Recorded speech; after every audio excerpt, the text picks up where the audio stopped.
Oh, hello, and welcome here to the Daily Quest episode number 35, Greymane First Impressions. Now, if you're a Twitch viewer, you might say, hey, Jake, you kind of did a First Impressions video yesterday. Well, that video has been deleted. It is, there was a flaw where basically, I'm not even going to point it out, but anyways, we're doing it over and we're casting community submitted games. I think this will be much more interesting anyway. So we've had 24 hours to actually play around with Greymane, getting a decent idea of really how this hero plays and like what his strengths are. Is he more of a melee assassin or a ranged assassin?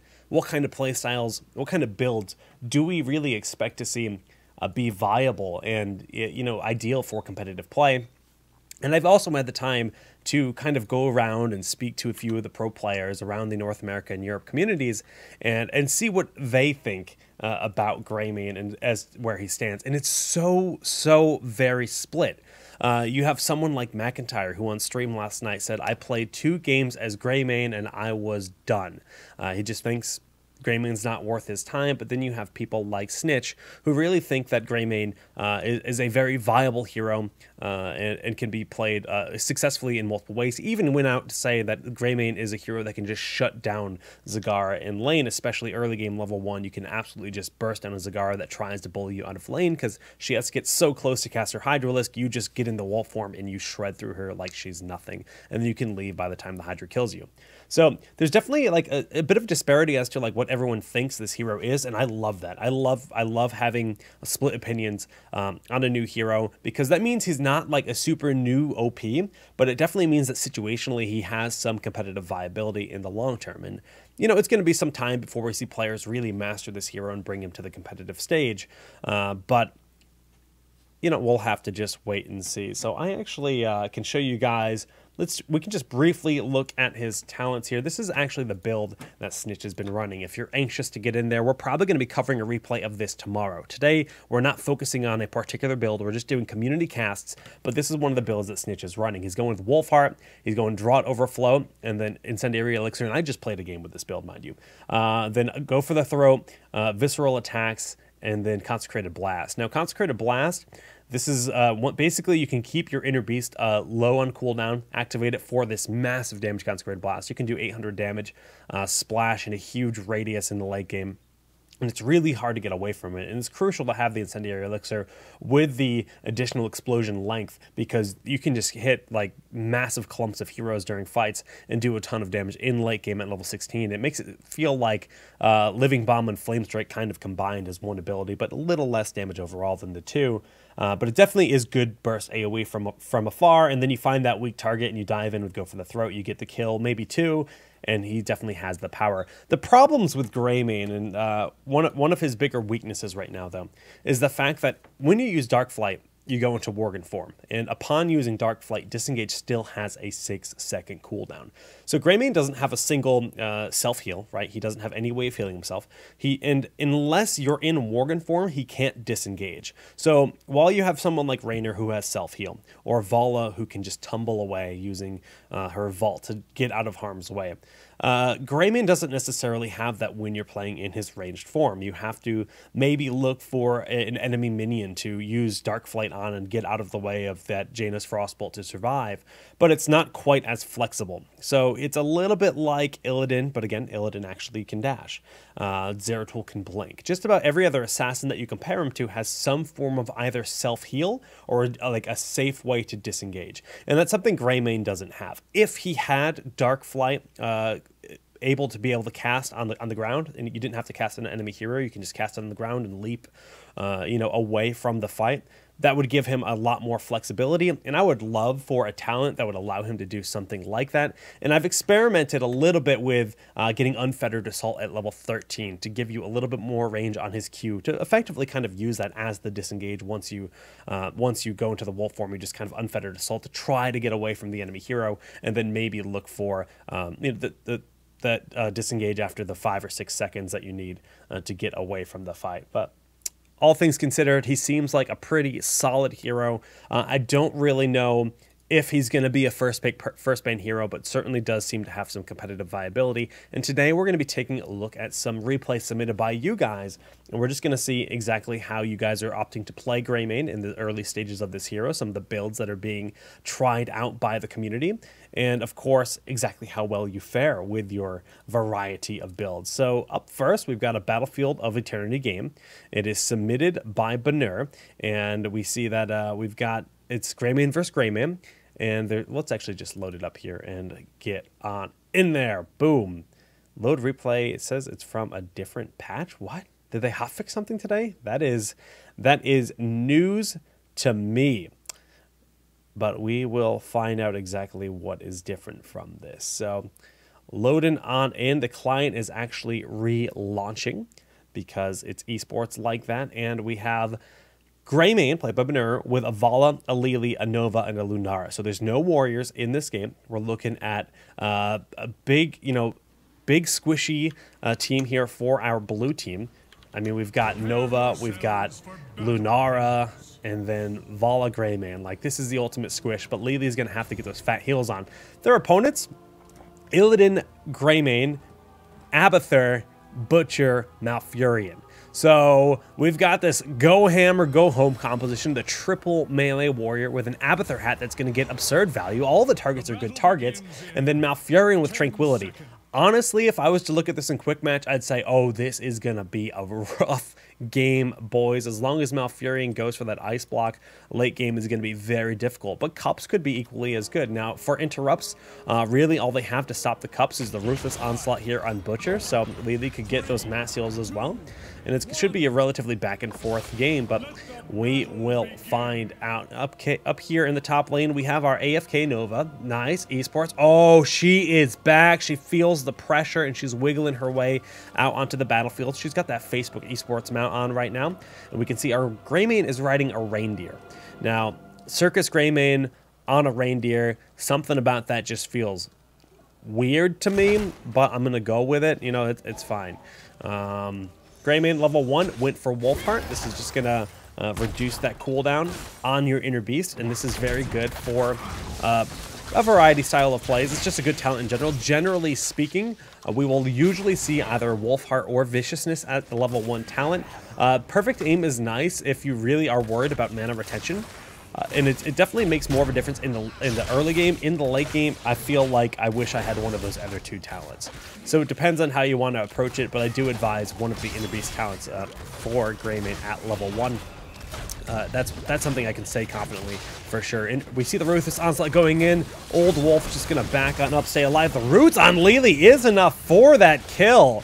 And she just needs to shake it off later, because that was a devastating death early on. Malf got those fat heals. He's got the Innervate to keep the team happy, and they have gone ham pretty successfully. Bottom lane, we do see Vala finally rotating up. They really didn't pressure down here all that much, considering it's just an Abathur, and they could be getting a lot more aggressive. Nice mind placement just in case he decides to check on in there and be ready for a battle, says Lunara. Just be ready for battle, man. We're playing a video game, so just be ready. Just great advice in any situation, be ready. Nero going forward, not able to connect with Nova, who goes back on into the shadows, and she is doing some wondrous poke right now. We see all of those poisons being applied. In this Hungry Arrow build, I do like that call here from Vala. Additional single target damage, it would probably be optimal here versus a Malfurion. So Hungry Arrow generally is better for those kind of situations. Abahat could be spiking a lot more. He could just be spamming spike because he actually would have targeted the Nova there. So Abathur could be a little bit more loose with that cooldown, and Banner gets hit by the Ruthless Onslaught. The roots go out, and he is dead. Now, that's one of those situations that we talked about, and one of the weaknesses of Greymane. He gets hit by that root. Well, he's not in wolf form yet. So what does he do? He can't disengage effectively. The only way he can disengage is by using his wolf to go back into the battle. And like chain stuns on Greymane, they're really easy to execute. And this current like stun heavy style of meta is probably going to make Greymane a pretty uncommon pick, especially early in the draft. If we do see him, it would likely end up being later in the draft. Butcher going a little bit too far forward. The damage, it will be enough to pick up that kill. Ruthless Onslaught used in desperation, and he does go down. Abathur should be out here soaking a little bit better. In these situations where you're fighting over the Immortal, just want to get in these nest areas to make sure you get that soak, because he is too far from those minions to actually get the experience for his team. We do see the Immortal will be picked up in favor of the blue team based on what we see right now. Nero considering going in, but just realizing it's too risky for that and backs away. Follow went for Puncturing Arrow. That's just, you know, it's going to be a full-on Hungering Arrow build by the look of it. We actually have Skybound Wisp, so just looking for those reveal. Want more vision control on Lunara in general.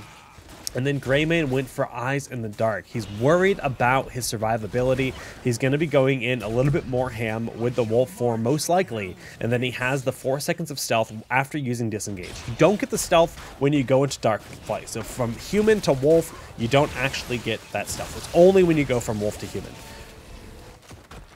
Banera getting this push down bottom. This Abathur has been in this exact spot the entire game. And Greymane is starting to get some push down here. Nice experience lead for our blue team. They are sitting with a near full health, actually an entirely full health Immortal that has made it to this fort. Top fort should likely fall. Red team, they're just kind of hanging back. And, you know, if you're going to just kind of concede the position, I would love to see one member go bottom, Illidan, Abathur, something, fight Banner, push him back. But they're really just kind of waiting because, unfortunately, they've got this super melee heavy composition. And they have to put themselves in a vulnerable scenario pushing forward next to the Immortal. And it's very scary in those situations. All right, the charge going in, Butcher onto Vex, but the vault away, the Hungry Arrow is just shredding through Nero. And we do see that Nova does ultimately die. So almost trading out Nero. Nova caught forward, but Abathur had to back up. They're losing all this soak down bottom. Banner is the Sokamon master in the bottom lane, and we're not going to comment on that. And some great push out there by Banner. We do see that these knights are being worked on. The Abba hat getting that value, and Abathur, accordingly, he went Adrenal Overlord. Not accordingly, appropriately went Adrenal Overlord. When you're running with a Butcher, a Greymane, and an Illidan, that additional auto attack speed is going to be so valuable, no matter what build they go. Good night, Lily. Lily got picked off here in the top, but Adrenal Overlord, the 25% increased attack speed. We see Thick Skin, this Greymane going a little bit more sustaining. He wants those block stacks for when he goes into wolf form. He's pretty much saying that he wants to go hammer, go home when you pick up Thick Skin, because that means you're going to be utilizing wolf form as often as you can, really. And with the Abathur hat, that could be devastatingly powerful. You pop the Inner Beast, get all that auto attack speed. You have that Abathur hat for the shields and auto attack speed. And Greymane could be really quite scary in those situations when you're pushing on in with that. Okay, this camp is ready. Now, I always mention this anytime I cast a game on this map. We see that these mercenaries were picked up, right? And they're already up in the lane, right? We have these goat buddies. Oh, did they already get cleaned up? Yeah. So the Fallen Shaman camp has already been cleaned up, right? And this is actually like a kind of a big mistake that we see a little bit more often than I'd like, right? That camp really didn't do much at all. And Fallen Shaman camp are like such a crucial part to strategy in this map. If you time it for the second Immortal phase, when you pick up this Fallen Shaman camp, it is a huge distraction that if not responded to, they can take out a fort. So that's really something that I would like to see our blue team do. We see it spawning now, so they ideally should have started it already. You know, 2 minutes after the first Immortal is done, the next one's gonna spawn. So, but it looks like they're just too worried about these goats here, and they're gonna fight. But there's still no potential advantage. Goats on the other lane as well. This lane has been pretty much neglected the entire game by the red team, and they just lost Butcher in the top. Nero going forward, but Banner with that cleave forward gets hit by the root, and Banner's gonna end up falling. Vala in the bottom picks up that kill. Two for one right now in favor of the blue team. Make that 3 for 1 as Greymane was a little bit too far forward, overstepping his bounds. Immortals both available. Blue team should work on theirs immediately in this red team. Like, this Abathur needs to be more aggressive with his positioning. He's effectively never soaking for the team. That's the primary advantage of that hero. You need to be getting your team that soak. And as a result, they've been losing experience in the bottom lane the entire game, and they're really far behind. Angry Phil just going to get hit by that one cleave of Butcher and back on up, and they're almost halfway through this Immortal's health pool already. Vex dodging the stun there from the Immortal, and we have the charge there from Butchie Boy going for it onto Vala. The heals there, not enough. The Vault a little bit late. Double melee assassin in the front line with the Abahat was plentiful damage, and the Abahat is back here on Nero, but he's overextended Nala with a Nova. Nala, that's a new hero. Nova and Vala merge. Gets the kill, and Butchie Boy gets his life blown up. Oh my goodness. You know, the first time I've ever actually seen that heroic do anything interesting. He gets a nice kill. Generally speaking, the other heroic is better, but you know what, honestly, I think this might be one situation where I think Leaping Strike might be a decent choice on Lunara, considering the enemy team has 3 melee heroes. It's a good way to disengage when they collapse on you. If you get hit by that Ruthless Onslaught of Butcher, Leaping Strike is a great way to get on out of there and get to safety at a moment's notice. Immortal, once again, max power. Here for the blue team, actually max shields. That is disgusting. Like, this is a Raffle stop so far. And tonight on Tunnel Heroes, we will be joined by Rafflecopter. Plugs. Plugs for days, boys. We got them. All right, well, taking a look at the Greymane talents, we see Wizened Duelist. So this is pretty much designed to be a get in, get kills, disengage. So we have the stealth. This is a cool style. We theory crafted this at least on the stream. And so you disengage with the stealth, right? And then you get the kill. So this is like Gathering Power, but for your auto attacks. 3% per kill that you pick up. Now, unfortunately, with this UI, I can't actually check his stacks with it, so we'll never know how good he's doing. Go for the Throat is phenomenal at finishing targets. So this is a good way to get kills, and then you just leave with disengage. And the other Greymane doesn't have his heroics yet, but he went thick skin, so he went a little bit more survivability, and then he went for Quicksilver bullets. So this is really split, right? He's like, all right, well, I want block when I'm in wolf form, but then I want max range because we've got too many melee, so I'm going to try to play range Greymane, which is probably the right call. So we'll see how it plays out for him. I would have preferred a full-on range build out of this Greymane, I think, rather than trying to go something middle of the road. Like, just use that engage when you know you can use it. And good night, sweet Greymane. Thanks for the donation, my friend. All right, well, this bottom 4 is taking a buttload of damage. We see the Immortal still having more than half of its shields up. And Illidan going forward with that hat finds Nova, but will ultimately end up dying. The Hungering Arrow build is working out brilliantly in this game. When it comes to the damage burst between Greymane, Nova, and then the Hungering Arrow style on Vala, I mean, it is making the life so much harder for the enemy team. Lunara getting that soak. She can't lane anywhere near as effectively without her Tumbleweed, or whatever it's called. But Wild Vigor and Leaping Strike will give her a good amount of burst when it comes to team fights. We see another kill there. Greymane just kind of wandered out and got blown up rather quickly. And we do see that the stun is going to connect on Malfurion. The triple tap coming out, esports, and it's just going to triple and hit 3 targets. No value there. What a wasteful heroic. But it doesn't even matter because they're so incredibly far ahead. Banner going in, picks off the Malfurion Old Wolf's clone, and is provoking both of these guys. Actually, the Wolf form has been activated by Derek. Does he disengage? Does he know he has the ability to disengage? No, still not going to use it there. Probably still on cooldown. Nero just wants to get stunned by the boss because he knows it is all over. And this is a sub 10-minute game. Stomp City 2015 / Booty Butt Cheeks? I don't even know where I'm going with this because that was a stomp. They're just going to soak up the damage, alter back and forth. Yeah, but they're going in. They're going to get those swiper-roonies. The cups are here to heal everyone up. And GG, my friends. First game of the day, we saw, you know, this kind of farm Greymane, the kind of safety. He went running wild, the disengage range, and the stealth. Crucial for escaping when you pick up those kills. You want to go in, you want to get your Wizened Duelist stacks, and you just want to leave. But it doesn't give you the same kind of poke potential. You have to wait, be patient, and then get those kills. But it can be very effective, and we saw that happen right there. This hybrid Greymane build, I don't even know what he's thinking. He got marked for the kill because I guess he's thinking we're going to mark a target and Butcher's going to charge in and we're going to kill that target. Marked for the kill, generally speaking, seems relatively weak to me. Replay number 1, complete Now, for whatever reason, that had to load a different patch. So it's going to take me a little bit longer than normal to go from replay to replay because the client needs to reboot. It needs to think. It needs to figure things out. It needs to, just kind of say, oh, do I really want to? Do I want to play? No, I don't. Okay, we're backing up. I have Photoshop still open. That is probably not intelligent. Let's close that. Mistakes were made. And bam, we will relaunch the client. Now, the thing about Marked for the Kill is it's a 1 minute cooldown Hunter's Mark that lets you engage. Now, Hunter's Mark is half that duration, or half that cooldown. And you can talent it to, it's less than half actually, and then you can talent it to have 8 seconds off. What is Hunter's Mark 20 seconds or 30? Let's actually confirm. I think it's 20 seconds, but for some reason, I'm second guessing myself. Tyrande. Hunter's Mark is a 20-second cooldown. And then there's level 1 talent that reduces the cooldown by 8 seconds, making it a 12-second cooldown.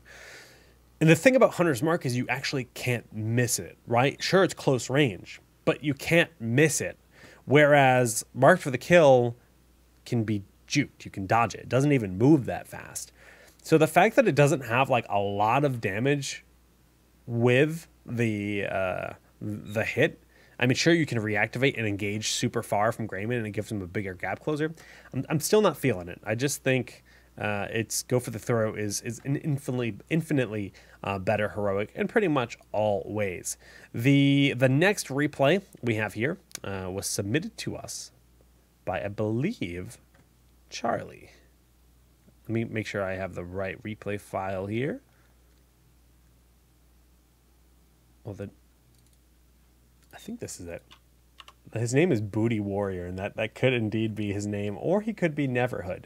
Might be Neverhood. Let me just confirm the message. We're loading it up either way, and well, time will tell. All right, let's get those sound effects on. Nice, Rooney. This is the current patch, apparently. Yes. Let's change this, and we are going to go ahead and make sure that this is disengaged. And a big shout out to Laura Lania for the donation. Thanks for saving esports, Laura. Much appreciated. Okay, well, things are looking interesting for this. Both teams do indeed have a warrior, but it is a Stitches. And Stitches is a hero that excels in picking rather than engaging. So Greymane doesn't really have a warrior to engage with, and that can make things interesting for sure. But it's double support, and Medic and Greymane have a phenomenal amount of synergy together. She's really good at just helping him stay alive. He does need those big heals, and Stim Drone makes him absolutely ferocious. Like, he is so scary with Stim Drone. On top of that, fair amount of control with Roots and Zombie Wall, so quite powerful. But on the opposing side, we do see that we have Greymane with double support as well, Kharazim Uther. Kharazim is going Transcendence, so he is going a support style, no Iron Fist. Sometimes you do see double support style. Kharazim does go a little bit more damage-centric. We have Seasoned Marksman on Raynor, definitely not going to need that additional heal. Forgive Me More at level 1 when you have double support, so I like that pickup. And then we have a potential Stormbolt build here for Muradin. In terms of the Greymane talents, we have Wolf Heart here, so that's just the cooldown reduction. Oh no, Kharazim gets picked off in the top lane very early, but a big hook going out. Where are the Roots? No, it must have been on cooldown. Not sure they would have been able to pick up the kill anyways, but damn, that is a strong combo, the two of them being able to hook and root. If you have an assassin nearby, that is quite scary. So we have Wolf Heart here for both of our Greymanes. We'll see how they decide to mix up these builds. Serenity getting that self-heal off, and the Rhaegar going forward, staying alive, but no, the tower shots do end up finishing him off, and Neverhood is able to back on up. Stormbolt out there onto Nazebo, but he's got those perma heals from that medic. He's just a heal bot, clicks Q, AFKs, calls it a day, /follow on one of his allies, and win video game. It's the esports way, my friends. All right, well, the Shamblers are up. We do see that they're working on all of these guys here offensively. So blue team going deep into the enemy side. This is a risky thing to do. And we do see that Greymane is going in. The Roots a little bit late there. Have to predict when in those situations. And they pay for their transgression into enemy territory. Hook from afar. But remember, even if you land these hooks, if you don't have a follow-up, like what is the actual value? Booty Warrior gonna get bodied here. Oh my goodness, he might be able to get that disengage. Yes, he does. Get it off in time. time, and he is out. But Kitten Mitten's gonna get smitten. Good night, little kitten. You had a good life. Now, blue team getting a little bit aggressive here. I mean, they could have just gone for the safe Shamblers, but even just very early, they wanted to steal those seeds. The Roots zoning beautifully, but the Radiant Dash, that was phenomenal play by the Kerosene. Booty Warrior flanking, but he gets stunned immediately. The boss will stop connecting on no one, but it does kind of disperse the red team. Blue team not able to capitalize because they always seem to have someone dead. They keep going for these fights, but they're a little bit behind just because they're always losing one or two heroes in these like aggressive situations. Shamblers were even at the end of the day, 31-34, but we do see this top plant terror is being worked on by the red team much more early. Now we see the bottom one. We have Malfurion, Medic, and Stitches. Neither of the damage dealers are working on this. So this is taking them a long time to kill. Now we have Booty Warrior and Jolly making it to the fight, but this Plant Terror is just about dead. So if we see the rotation, we see Abraxas is confirming this thing is still alive. Still probably not going to be there soon enough because those two assassins did massively increase the speed at which this guy was falling. And we should see the seeds picked up. Yes, so no Plant Terror for either team. 89 to 90, one seed is just kind of being neglected right there. And we see the Roots beautifully done. Psycho needs those heals. He gets the self-heal off, and we have the Treant going out. Great Booty Warrior going deep. Serenity gets that self-heal off on Raynor, but Booty Warrior disengages to safety. Beautiful Root zoning them out. Kitten's Mitten in the front line. A beautiful zombie wall as well, but it's not enough for a kill. The double warrior, or the double heals is working out. Booty Warrior getting those medic heals, does manage to survive. Huge grenade goes out, and wow, they finally get a kill there onto Kerosene. The hook out, nicely done. Zombie wall perfectly placed. I almost said beautiful again because there was just beauty in the air. I feel it, I smell it. Nice fight. Now, I have to say though, red team should have left. Now, and here's why. A lot of times we see teams just feel like they have to fight just because it's happening. And honestly, they almost got a few kills because Greymane went deep, but he got those heals from Medic and he was able to back up. But look at this. This is where the red team was positioned, that whole fight in this little spot. How hard is it to hit a hook? It's not. Hooks are going to do great. What happens after a hook? Zombie walls and Roots. They can just cover this path, right? This is your safe way home. And it's so easy to just predict the hook in this little radius, which we saw, and then follow up with either the Roots or zombie wall. So fighting in those kind of situations where you're in a pretty closed area versus this composition is really not all that favorable. In an open situation where you could maybe get a flank with your Raynor and Greymane and pick up a kill is going to be much more valuable most of the time. So fighting a narrow passage like that versus this composition is always going to be a big risk in these kind of scenarios. You always have to look at the composition and then just kind of say to yourself at the start of the game, where does my team benefit, right? What is my team better at? Do they have a better early game than me? All right, let's just try to soak safely. Is their team going to be heavy on rotations? All right, we need to be very, aware of these kind of situations. Or do they have like a Hinterland's Blast combo where long hallways are going to be really kind of scary for us? And although this isn't Hinterland's Blast, it's still a kind of situation where they're going to get max value out of things like the zombie wall and the Roots. All right, well, mid lane, we do see those Siege Giants starting to poke away lightly. Just a raw Root coming out for OP Sparks. He's got that Trent marching on in. Double support. They'll be A-okay with the heals. And Greymane trying to dish out some of that fat DPS. Now, this is a very unorthodox Malfurion build, but I am okay with it primarily because we are looking at double support. Now, if we see Twilight Dream, that is like some next level weird, but you know what? We'll find out when we get there. Zebo dueling here with Abraxas. That is a fight that Zebo will never win. So you just want to try to not fight up close and just kind of poke down that lane to the best of your ability. And we do see once he goes forward, I mean, this is really rough for Jolly. He's barely gets that zombie wall off, and he has to hearth. He doesn't have a choice. There's no point in even tapping the wall when you're that low because it's just going to barely allow you to sustain your lane. So we should see a rotation down here to make sure the blue team gets their soak, but it looks like they're just going to put a higher emphasis on this top lane. They're pushing it out. 3 members up top. Seems like an overcommitment, and we will see some experience lost here in the bottom lane as minions start to fall one after another into that wall. Big rotation onto Medic immediately. Beautifully done. Malfurion is low and mid defending that Merc camp. So nice pickup. Kit and Mitten going to be able to get out of there, and that will just be the 1 kill for a big rotation. But Malfurion able to defend the mid lane, push it out a little bit on top of it. We do see they have normalized, but they're pushing a little bit far forward. The rotation coming from the top lane. They need to back up. Nice roots, zoning Raynor back. Now, even with Uther getting that Hammer of Justice, it doesn't really do much for them. Nazeebo has now gotten the soak down bottom by himself, and all things considered, experience is just about dead even. Shambler spawning for the second night phase of the game, and we do see the seeds are being collected rather quickly. And we do have plant terrorists spawning for both teams at this point in time.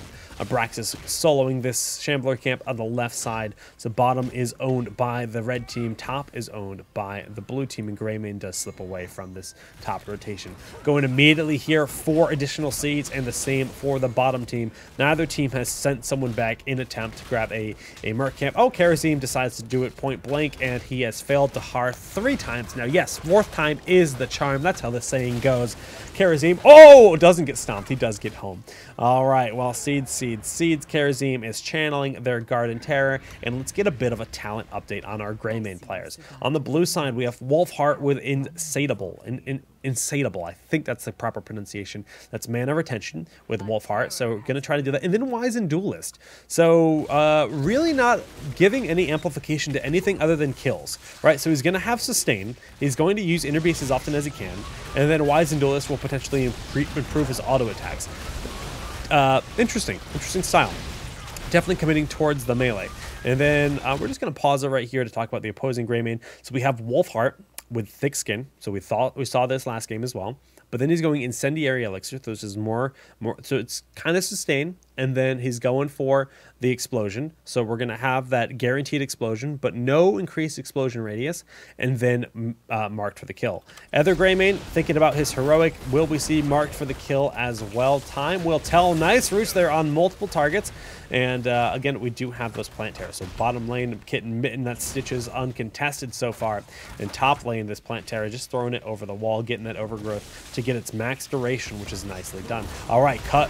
We see I've go for the throat picked up here. Tranquility used to try to keep the team alive, but they had just lost their medic player. The Polymorph, the Queen's Curse, really working on Booty Warrior, and Ravenous Spirit from the backside is doing a ton of damage. No, interrupted by a Queen's Curse. Nicely done here by Red Terror, but all during this time, we've had the Blue Terror just going ham. Uncontested. Stitches likes to just slaughter walls when he's given the chance to. This Terror doesn't even have a single sliver of health. There it goes. All right, Karazim, the Booty Warrior action. Greymane goes into the wolf form, and with the root there and the heals from Malfurion, they're able to pick up the kill. Stitches, has he overstayed his welcome? 13 seconds remaining, but he's rapidly losing the health bar, and he gets hit by the home run. What is it? Haymaker? Man, I forgot the name of that ability. It's so uncommon to see. The Haymaker goes out, just a raw hook on his own ally. Come here, Nazeebo, fight with me. And then this...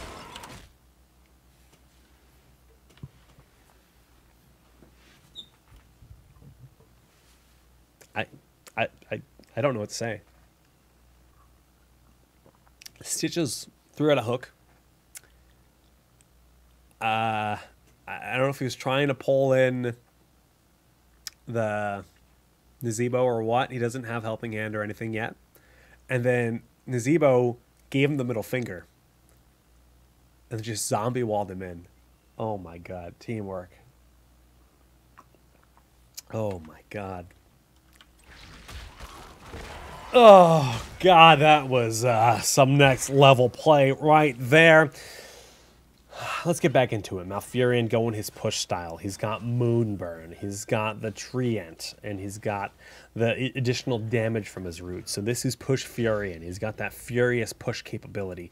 We do have these Giants being picked up here on the left side, but Giants here on the right side as well. So each team going for the Mercs. Mid lane, Zombie Wall connects successfully, but Dwarf Toss more than enough for Muradin to slip away from the clutches of the blue team. And Blue's starting to get their push on. Structurally, things are rather even except for this bottom lane. We see what's pushed out. Half the health done. Even ammunition gone here. Only 5 or 6 shots remaining. So mercenary camps in that bottom lane would actually be rather problematic if left uncontested for quite a while. Any other lane, it's all pretty darn even. We've seen multiple forts have taken damage. These knights would do a lot of damage. If Rainer's up here with Inspire pushing, yes, this is going to do a lot. But Greymane and Medic aren't too far behind, so if they grab these Giants and then defend the lane, they should be a-okay. Looks like Muradin is well aware of the threat that exists here, and these Giants are going to do a nice job, you know, helping protect that already exposed back wall. And Stitches is moving on up. Serenity with the penetrating round to interrupt the hook before it actually fully commits. Beautifully done. And yes, we do see the Giants and Nazeebo are plentiful for pushing this back. Zombies denying these knights their approach towards this keep, and they are able to defend. Psycho will just wander past, and Morales gets picked off from a Stormbolt here in the top lane. Hook on into that Uther, and where are the zombie walls? Where are the roots? They're on cooldown still, and Divine Shield has been used, but a Putrid Bile cast with Tranquility behind Stitches. Does he have the heal? Yes, the self-heal, but it's not enough. Ravenous Spirit way in the backside is just doing wonders, but the double support is managing to survive through it. And now Greymane's going in with Karazim, this double onslaught team. Karazim needs those heals. He actually pops that Divine Palm. The spiders will activate it, so he has that second chance. Booty Warrior trying to get away, but Stormbolt catches him at the very last inch. And Uther actually looking to see if he can get that Hammer of Justice on someone else. Nice fight here by the red team. They got away with murder.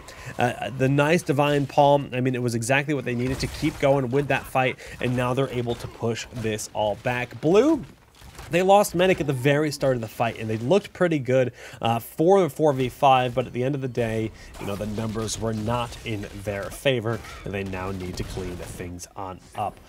We do see many seeds have been collected, and both teams have plant terrors growing once more. Greymane AFK'd. Greymane up here says, I hate walls. Walls are not my friend, and I'm going to shoot them rather than assist my team because they don't need it. They got this. They got this, and they do. They do. Greymane now going to be able to take out this top fort, which is rather quite nice, and we do see the Incendiary Elixir pushing rather well. Now, marked for the kill is super good for eliminating Medic, and you know, that is probably a big part of why it was picked up in this situation, because it gives you a huge engage radius. And when you're diving in with Karazim and Muradin, you know, maybe the dive Greymane is a real thing. Time will tell. But we do see on the prowl, so this is going to be the additional 30% movement speed after the first 3 seconds of your inner beast. So you have to have inner beast rolling before you start to get your prowl movement speed, and it makes Greymane really hard to escape from when he's running at you constantly. On the other side, we also see on the prowl, so picked up for both players, strong talent, and Putrid Bile has been cast. Kit and Mitten looking to flank around Psycho, maybe Serenity. We do see the double Hammer of Justice there on Kit and Mitten, but the heals for Medic are plentiful. Zombie wall plays a little bit low, but Serenity taking massive damage. Ravenous Spirit will not be interrupted, but it's not going to be getting those kills they want. Divine Shield was used, so that is a win. They managed to force out that Divine Shield, but they're just kind of neglecting this plant terror. It's shredding through their back line, and they're picking up those kills. And wow, we do see the first keep has fallen of the game. They need to respond to it 16-15. Blue team needs to play patiently and safe right now. Just pulling that terror back away, but that's a 16-second cooldown hook that was used for a situation where they could maybe look for a kill at a later time. Plant terror throwing Overgrowth up in a nice position up top. We hear that Stimpack drone. Where? Oh, on Greymane, and Greymane's dead immediately. Okay. Ripperoni and Cheese, nice hook this time. Again, though, it's Uther. Uther's pretty hard to kill. The self-heal comes out, and we do have that Tranquility coming out at the last moment, but they don't have their big damage dealer. They do not have Greymane. Haymaker goes out once more. Nice zombie wall on Abraxas, but is it enough? No! Divine Palm comes out for that esports save. All right, Roots there on Abraxas. Stormbolt going forward. Stitches will end up falling, and Abraxas survives in unfathomable situation. Divine Palm, double support, knowing his limits, and he escapes with no health or no mana. Huge aggression by the red team. Overgrowth did a ton of damage to the top lane, locking it down. This wave of minions did far more damage than it ever should have because of that Overgrowth that was just left alone for a while. They lost a keep and a half to a huge push, and they're down 2 full levels at this point in time. All right, Zebo starting to push things out, and man, this is a tough spot here for our blue team. Now, push Furion We'll see if he can get this push on. He desperately needs it. Moonburn's going to be quite helpful this late in the game. Let's get a bit of a talent update here so far in. So on the Prowl, Greymane thinking about level 16. What is he going to go for? I'm not too sure. And we actually have Consecrated Blast. So Incendiary Elixir, Consecrated Blast, the guaranteed blow up, very, very powerful combo. If you get the additional radius at level 4 as well, I mean, that's the build that I've had the most success with so far. That's a build that Snitch sent over to me, and it seems very, very strong. But it's still, even without the additional radius, it's still pretty good, but you're just giving up a huge, huge additional blast radius available for that. 16, Greymane did go for Alpha Killer here. So that's pretty much Giant Killer while in Wolf form. So we'll see how well that fares for him. He's going for like the full disengage style and the full wolf style. He is a wolf boy in the truest sense. In terms of damage, 30,000 here for our wolf status, and our opponent's Greymane at 23,000. So both doing relatively well, but I believe they've both had several deaths because Greymane is, of course, he doesn't really have the same kind of escape for deaths there. Oh no, this Greymane has not died at all. All right, well, Plant Terrors once again on both sides. Rock'em Sock'em Terrors. Garden Terrors, chat, excuse me. Garden Terrors. That is the true term. Garden is just such a long word. Plant is... It's a better word. Oh no! Jolly is going to be greeted by a Jolly Stormbolt, and the medic heals will not be enough, and that is disastrous. Losing Zebo like that, not really the way you want to start a Garden Terror initiation.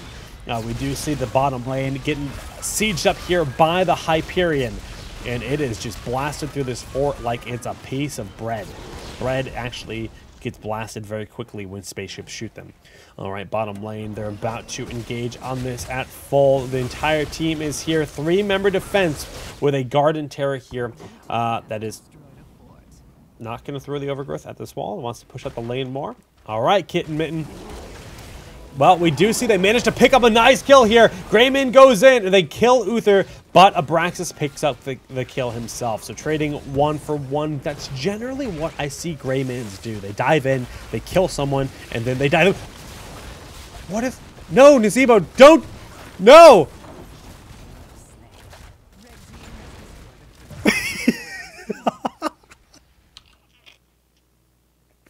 What? What?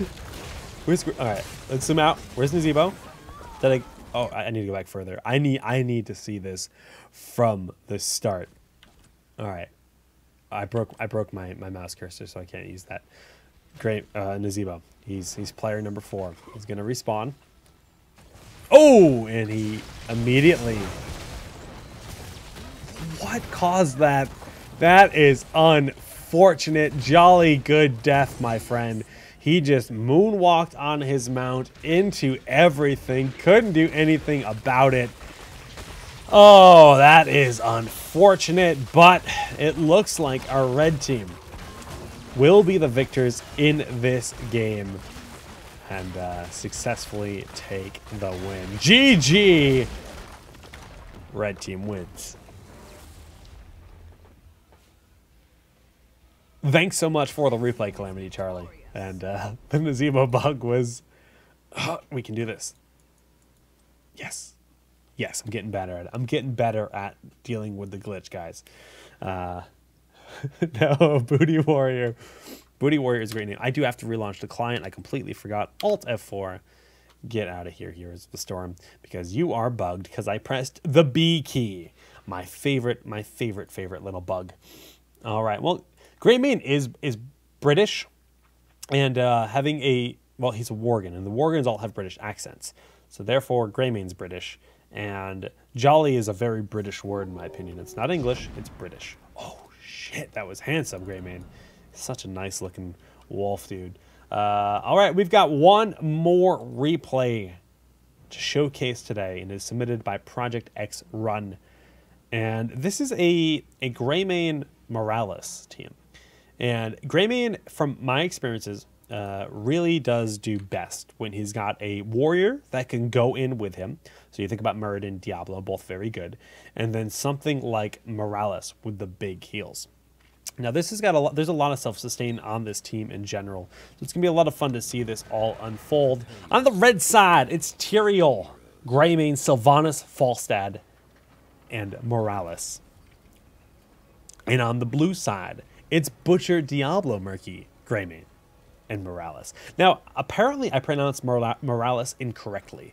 So Morales, I don't actually have any idea of how to say that word appropriately. So we're going to say medic from now on. I'm going to go ahead and try to say medic. Half the blue team has decided they don't actually want to play Heroes of the Storm right now. They have just AFK'd. Look at how... oh, yeah, just as the gate start. He's like, you know, juked ya. Pleb Horse Sylvanas. Nice. And this guy is just pay to win, but also pay to AFK. The Greymane queues are a little bit longer than the normal queue time. But hopefully these guys will look at their computer and there's one. We got one. He's in the ring. He's out. Malice, you disappoint me. Looking at the talents, well, we have Wolfheart here for Project, and we have you know, just Butchie Medic here in this lane, a very powerful lane. Gonna be hard for Tyrael to defend. This Greymane will pick a talent if he ever on AFKs.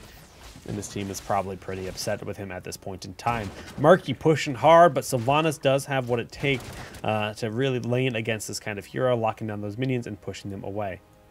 Nope, not today. And Project X Run, lurking in the shadows. Medic, Diablo, and Greymane. Fair amount of burst potential. If we do see Diablo manage to get that flip onto Medic and put her out of position, Greymane can go into his wolf form and really do some damage. What's up, man? How's it going? Your team loves you, Malice. Your team loves you. Project X Run and his team absolutely love you because they're playing a 4v5. That's about as good as it gets. I mean, maybe he's getting mercenary camps that don't exist yet because we're not 2 minutes in. Probably not. Probably not. All right, bottom lane, we see Project did rotate down here with Endazil. And Sylvanas has taken a fair amount of damage, so she needs to be careful. This lane is going to rapidly lose its ammunition. I mean, we see this tower is already below half ammunition, and that can start to become problematic. The altar is spawning, so now there's going to be a larger presence here in the bottom lane, and this is where they've already lost a fair amount of ammunition, so things can get bad. But Greymane is back in the game. Yes, he's here. Malice saves the day before the altar spawns. Viciousness picked up here at level 1. We do see this Sylvanas way out of position. Greymane going in. Murky predicts the haunting wave path, but the Tyrael shields are enough to disengage the Murky. Sylvanas lives to see another day. Re-engaging. Butcher is way too late for this fight. Going to be well behind the rest of his team, and we do see that medic shield coming out for Tyrael. Druids might use aggressively, not able to use it to disengage, but the explosion is going to do so much damage, and blue team will take a victorious battle. Butcher was so late to the fight, but he goes the roundabout path to try to get medic, and Murky is chasing. They split their targets, and both of them will die in turn. Butcher, way too late for the team, didn't have the effect. He charged in after the fight was already lost, and that is something you should never do. If you're late for a fight, and your team just lost a fight, and you rotated down, don't engage. Just go to a different lane. Just leave. Say, sorry team, my bad, I was late. Admit that you were wrong and fix it, right? Because, yeah, I mean, just going in and dying is just going to put your team further behind at that point. So that was very unfortunate here for our red team to have Butcher be that late, but they can still reclaim it. So the Greymane AFKers, that is their name, sitting here in a advantageous position, and we do see Greymane looking for that medic right away, but no, Project X Run has rotated up. It's a 3v2, and we have the disengage there for Malice. Malice actually picked up the eyes in the dark. He's got that stealth mode engage when he uses disengage. On the opposite side, we also have eyes in the dark, so two identical builds-ish. It's Wolfheart versus Viciousness, and very similar talents, just slightly different playstyle.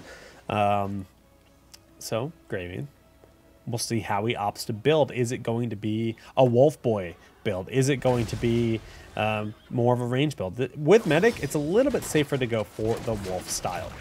And we shall see. All right, Sylvanas taking a lot of damage. No overpower there from Diablo, but he did get a nice charge on in. Ammunition has largely replenished itself, so that is a huge win here for the blue team. They had taken a lot of early pressure due to that Greymane being AFK. They couldn't respond as well as they might like, and Mirko is trying to get these this camp, but it's going to take him a while, right? He managed to kill one of the three, and that's not really enough to actually pick up the camp. By the time he taps the well, he's going to be back to full health, but you know, it never hurts to tap the well. You can actually tap the well and then commit on the mercenary camp, and the healing over time will persist as you take damage, and it's a way to take mercenary camps a little bit earlier as a hero like Murky. Even if you're at full health and you have healing over time going through, it will still populate, heal you. Populate. All right, well, Mirko's got to get popping that bubble. We see Greymane realizes he needs to back up, and Project Run is in his wolf form, but he's going to mount up. When you mount, you do lose your wolf form. You go back to a human form. Wolves can't ride mounts. Everyone knows that. All right, Deluxe got that self shield on, but Zay is just going too far forward, does lose his life. Malice took a bit of damage himself, but this is the target right now should be medic on either side. Sylvanas way by herself, caught out of, you know, out doing nothing, will die. So that's 1 for 1 in terms of kills. Butcher's almost back alive, but they lose their medic. In turn, they're going to end up losing Falstad. This medic in the backside, still, you know, able to survive this onslaught of damage, but can she heal up this team? Oh, Eldruins might use to juke that pufferfish to the last moment, and Project Run is using disengage aggressively, going on in. Wolf form can't be used for another 2 seconds. He needs heals bad, but the Ruthless Onslaught buys the time he needs. He uses the wolf form on a minion to get on out and disengages behind the wall, and he's staying alive. This altar hasn't been picked up, been sitting here trying to be picked up for quite a while, and the Murky value is real. Just constantly applying damage over this drawn out fight. That is where Murky excels, but Zay has not been getting that value, dying twice so far in this battle. Medic is here with the heal. She needs to swap those heals over to that Diablo. He is in dire need of the heals. There you go, nicely done, and we do see Falstad getting some huge damage done. Rhaegar, or going, not Rhaegar, the other wolf in the game, Greymane, going in with that slash. The explosion going off, not enough for the kill due to the medic heals, but Diablo is left all by himself. Mirko moved his egg down here. Needs to try to get back on up. The Pumpkin Bros are being captured, and the altar was successfully grabbed by the blue team, getting the better end of things. Why was it so much more beneficial for them? Medic lived forever. And the red medic hasn't really had that same kind of luck, but they do end up losing this camp. Oh my goodness. They got the 1 kill. They re-stole the camp back before it was able to be picked up here by the blue team, and experience is rather even. Level 10 heroics about to be picked up by the blue team. Red team not all that far off themselves. Mirko pushing here with the Pumpkin Bros, who will then dive and suicide onto this bottom lane. Boom, boom, boom. There they go. Shadow charge, but no flip follow-up. Murky going forward, has to pop that bubble. Haunting Wave going aggressively. What? Okay. That happened, but Medic gets the kill.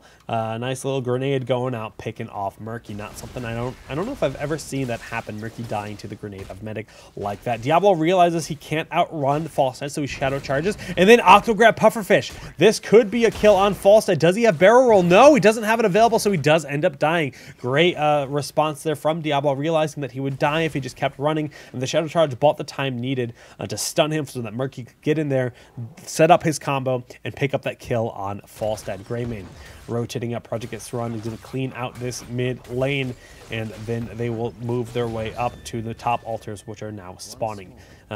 Experience is dead even in terms of talents. We do have a go for the throat with Wise and Duelist, so those autos are going to keep getting stronger. This is like a go deep wolf mode Greymane, but the other side is a bit of a split. Incendiary Elixir was picked up, so a bit more burst with the range. Also going for marked for the, oh no, going for marked for the kill instead. So marked for the kill, that's, you know, the Hunter's Mark. And then you can throw down those incendiary elixirs to try to do that massive damage. There goes a stim drone used on Diablo, not on Greymane. And Greymane is feeling sad in the backline without the stim drone. Diablo's autos do generally just kind of tickle, but at least he's in the face of the enemy team. Butcher charging in, they get Medic, beautiful Ruthless Onslaught. The fall side is super low, and yes, Greymane able to pick up that kill, has to disengage away from the Headless Horseman because he hits like a truck. Altar number 1 being channeled on the right side, the flip and the Ruthless Onslaught. That is disgusting. Can you imagine being hit in the face by Butcher while being flipped in the air by Diablo? Well, that just happened. Oh my goodness. And we do see that the boss will now be picked up. Both altars here for the red team. Once they got those heroic abilities, wow, nicely done. Dodging the damage of the boss, getting to safety, and medic with the heals. They pick up 12 damage. They were behind in structural damage. Now they have finally taken the lead. 27% bonus damage. Project X Run has gotten that many kills. He has not died. So doing the math, I mean, I don't like doing math, so I'm not going to do math. It says he has 0 deaths. Doesn't tell me his kills, because kills don't matter. Ha! We can look at this screen. Esports. Yes, he's 9-1, so 10 kills, not necessarily all at level 4, but he says he's got 27% additional damage for those autos, so he's going to hit like a truck. You get all that auto attack speed. If you ever have Stimpack Drone with 30% additional melee attack damage, that is just no. That shouldn't be a thing, right? Because Greymane can shred through you in his Worgen form or his melee form. Worgen form, 40% additional melee damage. Look how hardy! Oh my goodness! That is a hard hitting little wolf fist. I like how he slicks his hair back when he goes into his I guess when he channels as a Worgen, he slicks his hair back. That's his animation, which is cute. I like it. It's very you know, werewolfy, and we do see that. We're going to have the medic just kind of throw a grenade out at a Falstad, who just walks away like a beautiful chicken. Tyrael scouting around the right side. We're about 11 minutes in. Another minute before we have this tunnel open. Before the tunnel sinks, can roll the map. Judgment point blank onto medic, getting an early kill, but Tyrael dies in turn. Mighty Gust pushing them to safety. Esports. That Mighty Gust was exactly what Greymane needed, because he was going to lose all of the stacks to the Tyrael explosion, and he needed to get out of there. So nicely done by Falstad, saving the enemy team Greymane. That is the true esports play. Altars 2 spawning mid and bottom. How does the blue team split? They have even hero advantage, but there's no medic. So the flip in the Ruthless Onslaught combo once again, but the Furnace Blast has to be cast. Medic kills were sufficient to keep Sylvanas alive, and now Zay is just going to get bodied here in the bottom. They were so close to picking up the kill, but not quite enough. But we do see Greymane and Murky were able to pick up that kill onto the enemy team's Greymane. So Greymane down. Project X Run does lose his stacks at this point, but do they manage to kill the medic? Yes. So Murky falling. He'll be back in just a moment. Greymane lost his stacks. Diablo is back on up and in there, and Medic is as well, but Medic's being chased. She needs to not be forward like this. You need to back on up behind your Lord Dibbles. The silence will be sufficient in killing her. Very unfortunate for Medic being a little bit too far forward. Diablo trying to get this kill onto that Sylvanas, but Sylvanas does have that evasive fire, and she is getting away. Judgment to lock him down, and that will be a kill on Diablo. Red team, they might have picked up some altars, but they took a lot of deaths there. But Murky is the only redeeming factor. He's been coming on in and cleaning up some of these heroes in the late moments. Not able to get Tyrael in that instance because Sylvanas was there for the support. But it definitely looked like a very favorable situation there for the blue team, except for the fact that their core is falling rapidly. Bottom keep controlled here by red. They did pick up that mid altar from Mirko. And, you know, at the end of the day, they are ahead when it comes to the objective here on this map. All right, the tunnel has opened up at the 12-minute marker, as always. And level 16 has been reached by the red team. Blue team does need to hit 16 themselves. So Blood Frenzy with Victuals and Abattoir. Diablo is a very auto-attack style as well, so he's a great target for those stim drones. But Diablo has been going a little bit too ham quite frequently. We do see that little minion did end up kamikazing onto that wall. And right now, blue team is finally just kind of reclaiming their bottom keep, so this will even out the structures. But red in a favorable spot. They managed to get a kill on Greymane once again. That Octograb combo just throwing out that Gilnean cocktail, but not quite connecting, and Deluxe is able to escape. Sylvanas just trying to push them away, throwing out that dagger. In red team, it looks like they just want to destroy this the moment it respawns again. Very aggressive play. Yeah, they're just insistent that they destroy this keep, but it seems like a little bit of an overcommitment to this bottom lane. Altars will be spawning top. Greymane does have eyes on, but he is outnumbered, and again, he cannot disengage. He needs to be in a wolf form to be able to use disengage, but Diablo is there with the Shadow Charge. Mighty Gust to disengage, splitting the team, and Apocalypse used. It will only connect on Falstad down here in the bottom, and it looks like Tyrael did leave the top lane as Butcher was up there to defend. Top lane is safe. Bottom, or that one tower is just about to fall and will not be reborn in this game. And we do have the altar spawning in the top left and right side of the map. Murky going in, Shadow Charge forward, Octo Grab, and the Ruthless Onslaught. Is it enough? That's Tyrael. It's not really the target you want to kill. Furnace Blast not really doing all that much damage as well, and oh, the Headless Horseman is back. All right, Tyrael too far forward, does lose his life, but Keys, can he survive this? Yes, the shield is just enough, but no, they lose Diablo in return. Project X run, oh, nice peel there with the grenade going out, and they need to turn around. They have to fight this. The self-heal is going off. The Caduceus Reactor is exactly what Medic needs, and they can potentially re-engage on this Mighty Gust, buying the time they need to channel this, and that will be a successful channel of both of the altars here for the blue team. Very back and forth so far this game. Mirko is pushing out this bottom lane. He's got this wave of minions, and he could look to take another fort. Pufferfish probably should have been used on the minions. This is not really up here is the ideal place to put it for Murky, just to kill those minions much more quickly. And this does die inherently when you destroy the fort. So, you know, on this map in particular, killing the fountain is not necessarily as valuable as it is on the other maps in Heroes of the Storm. Greymane looks like he wants to go for the Pumpkin Bros here.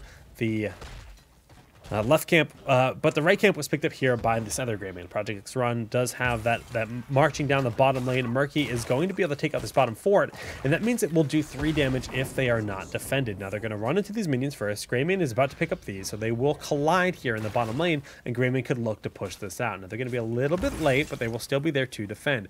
Greymane is well aware that Murky has been a threat all game long, killing him, and he does it again. He throws down the combo. Is it enough? Falsehead making his way in. Malice is super low. Whoa! He uses the beautiful ball to dodge the Hinterland's blast, and he picks up the kill. Excellent play by Murky. Now Falstad needs to fight these minions. He's going for the keep. These minions will do damage to the core, but it doesn't seem like he understands that. Backing up as he's taking so much damage from the keep, one Pumpkin Bro crosses the line. There he goes. And these next 2 will make it. Oh, Falstad gets 1 and 2. Nice defense. Only 1 makes it through at the end of the day. But still, that Greymane dead for another 30 seconds, and Sylvanas was picked off here in the top lane during all of that engagement, all of that fun in the bottom. And they're starting to push in hard. It looks like Murky's doing his best to wait. Does he have that Pufferfish ready? 2 seconds for the Octo Grab. Here he goes. He's going to look for that combo. Pufferfish goes down. Rewind. He's going in. He's got the Octo Grab, but does he have the damage needed? No, the fly goes out and the Hinterland's blast to disengage. They're not going to get a kill that time, but he's still keeping this bottom keep alive for longer than the blue team would like. They've lost multiple heroes. Well, they've lost Greymane, and now they almost lost Falstad. They had to disengage. Top keep just went down since they're investing so much down there, and 2 altars are spawning. Greymane went through the tunnel. He's making his way down towards the bottom lane, where Murky is a little bit too far forward. This bottom keep will be reclaimed rather quickly, but Murky is going to be able to stall out Malice. Medic is channeling this mid altar. That will be 5 damage done, as the bottom keep was just taken to the core of the blue team, and we do see Malice will end up falling as he was rotated on rather quickly, dropping his little guns. How sad is that? Bottom keep looking to respawn, but another 5 damage in, 10 damage total that phase here by red team, and they're sitting in a dominating position. But 20 just reached here by blue, looking for those storm talents. Project X run picking away at that false in the back line, and who Butcher is just wasting Stipek drone in the back right now. This guy goes ham, except for when he's got stim drone.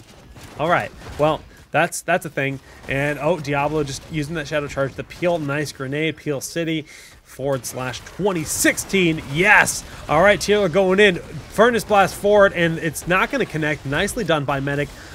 Denying that. We do see the Wailing Arrow connecting on 3 targets. Tyrael is so low in the backside, and he will end up dying here. The explosion likely just going to connect on Greymane at this point. All right, Greymane getting those fat heals from Medic. Falstad taking a ton of damage. Shadow Charge just about ready. No, not going to see it here. We do see both of us from used by Sylvanas. She's able to slip away, but Greymane is looking for those kills. He has go for the throat. If he can close that gap. All right, we do see he's going on in, launching forward, but the heals of Medic are just too much. Has to disengage back. Shadow Charge into the wall. Falstad able to barely survive, and now we do have a lone Diablo out forward. Medic looking to get those heals off. Yes, she does. Malice disengaging away, trying to escape. We do see the Pufferfish thrown down, not connecting on anyone. Falstad getting flipped. Shadow Charge back, but there's no follow-up whatsoever. Murky going going for it, trying to zone the best he can. The bubble is keeping him alive, and now 3 altars are spawning. This has been a very long fight. Top keep still controlled by red team, so they have 5 damage per altar they're able to control, and 3 altars are spawning at this point in time. Still a large presence in bottom, but Keys wants that mana. He's going home. Murky going to try to stall out the aggressive position here. Looks like Butcher and Medic are going to go to this right side, but the medevac is making its way on in. They're channeling it, charging it up, ready for battle, and boom, they're off, and they're going to be able here to help out the Falstad and the Sylvanas. Diablo a little bit too far forward. Self-heal or heals for Medic will be sufficient. Apocalypse doing a ton of stall time and damage, but the disengage there for the Furnace Blast. Now we have, once again, they use that Stimpack drone on Butcher, but he gets silenced and just dies, not even auto-attacking once while he has it on. And then Judgment over to Project X Run. Huge fight here by the blue team. The Wailing Arrow was exactly what they needed, and the beautiful stun from Medic, forcing him back. We do see Murky has resumed his pushing capability here in the bottom lane. The core is rather low, but blue team effectively wins the fight over this right altar. They will get the 3 damage, and now they could work on the boss. Tyrael needs to be there to tank the boss, though. They're more than capable of doing it. 3 members down, but they're starting it without their warrior, and the Headless Horseman hits very hard, so you don't really ever want to throw something like Sylvanas too close to the boss, because she'll die rather quickly. And you can see she wasn't respecting the skull. That skull swirls around, hits you, and drops filth on the ground that does a lot of damage. And even Falstad took far more damage there than he should have. Murky has just been running rampant here in the bottom lane. He took out the bottom keep. He's now grabbing some Pumpkin Bros, and since the bottom keep is dead, instead of pushing down the bottom lane that they normally would, they will go for the mid lane, attempting to do damage to that fort if it is standing. Of course, it is standing, and it will take the damage if they make their full journey towards that fort.